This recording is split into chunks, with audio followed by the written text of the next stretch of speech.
नवरात्रों में मां की आराधना में मां के भक्तगण लीन नजर आ रहे हैं, लेकिन कई ऐसे भी भक्त हैं जो कि मां की आराधना कड़े तप के साथ करते हुए सबको चौंका भी रहे हैं।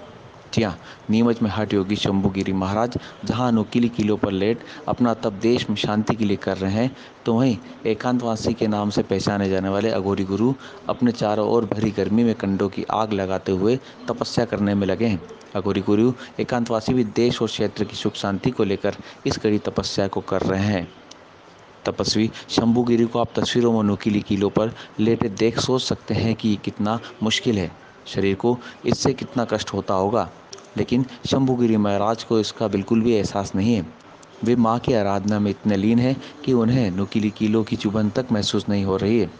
इसी तरह एकांतवासी गुरु भी जब तापमान 41 डिग्री के पार पहुंचकर जला रहा है, तो वे कंडों में आग लगाकर उसके अग्निकुंड के बीच तपस्या करने में लगे हैं।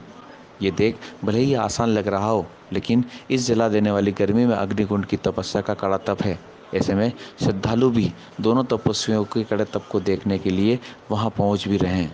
नवरात्रि मात ये 9 दिन में 9 देवी हैं। इनकी उपासना करने से फल मिलता है, लाभ मिलता है, कामनाएं होती हैं पूर्ण। और बाकी जो अपने ऊपर राहु केतु शनि ग्रह लगी रहते हैं, प्रीत बाधाएं लगी रहती हैं, वे सब टल जाती हैं, दूर हो जाती, इंद्रियां साफ हो जाती हैं, शरीर में कोई विकार नहीं रहता। जो नवरात्रि रहता है उसको बुखार भी नहीं चढ़ती, सही नियम संयम से कर ले। बिल्कुल हम तो ये चाहते हैं कि नीमच मालवा देश है, बढ़ता रहे, घटे कभी नहीं, संतों की हमेशा सेवा होते रहे, आश्रम बने, संत आके रोकें और नगरी सुख रहे। तो हम ये चाहते हैं कि नीमच बहुत आगे बढ़े, धन धाम से, फल फूल से, हर व्यापार, हर धंधा, खेती बाड़ी, हर कामनाओं को गणेश भगवान, रिद्धि सिद्धि दाता, माँ आदि शक्ति जगदम्बा, दुर्गा माई, ये सबकी मनोकामना नीमच के और विश्व के लोगों की सबकी मनोकामना पूर्ण करें। क्या नाम आपका? अभी नवरात्रि का ये बड़ी नवरात्रि है, चैती नवरात्रि के इस 9 दिन में मैं ये जो अग्नि स्नान कर रहा हूँ, अग्नि तपस्या कर रहा हूँ, ये देश में अमन भाईचारा बना रहे। पुलगांव में जैसे कि आतंकवादियों द्वारा जो सैनिकों को मारा, आगे भविष्य में ऐसी कोई घटना ना हो।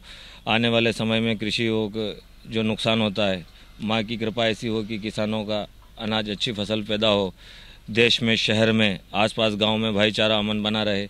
इसलिए मैं ये 9 दिन तक अखंड तपस्या में लगा हुआ हूँ।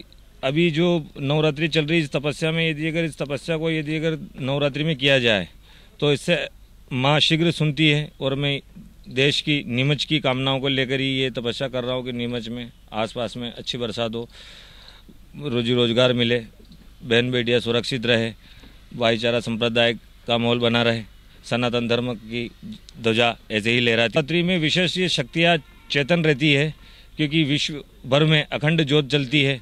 और विशेष करके शमशान में तो साधना का महत्व ही कुछ अलग, क्योंकि शमशान में तो स्वयं माँ काली ये अग्नि में जल रही है, स्वयं भोलेनाथ यहाँ विराजमान। ये नवरात्रि है और नवरात्रि में 9 दिन तक ये तपस्या हमेशा करते रहते हैं।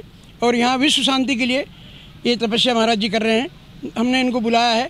ये नर्मदा के पास में, जबलपुर के पास के रहने वाले महाराज जी हैं, और ये कई वर्षों से इस तरह की तपस्या करके विश्व शांति के लिए ये आह्वान करके तपस्या कर रहे हैं।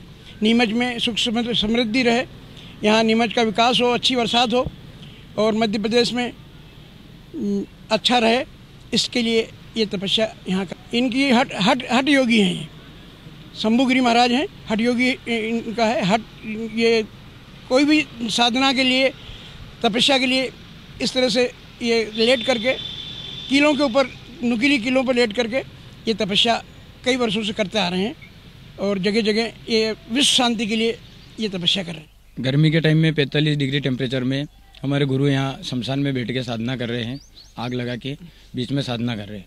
नवरात्रि में क्या है, इस साधना का विशेष महत्व रहता है। ये साधना करने से देश में शांति रहे, कहीं लड़ाई झगड़ा नहीं हुए, पुलगांव जैसे दंगे हमले नहीं हो, अच्छे बहुत कड़ी साधना कर रहे हैं गुरु जी कि अपने जैसा आम इंसान तो खड़ा ही नहीं रह पाए, उसमें 45 डिग्री टेम्परेचर में गुरु जी आग के बीच में साधना कर रहे हैं। और इस साधना से बस उनका वही है कि देश में शांति व्यवस्था बनी रहे, कहीं हमले नहीं हो, उग्रवाद नहीं हो, अच्छी बारिश हो, काश्तकारों को अच्छा पैसा मिले।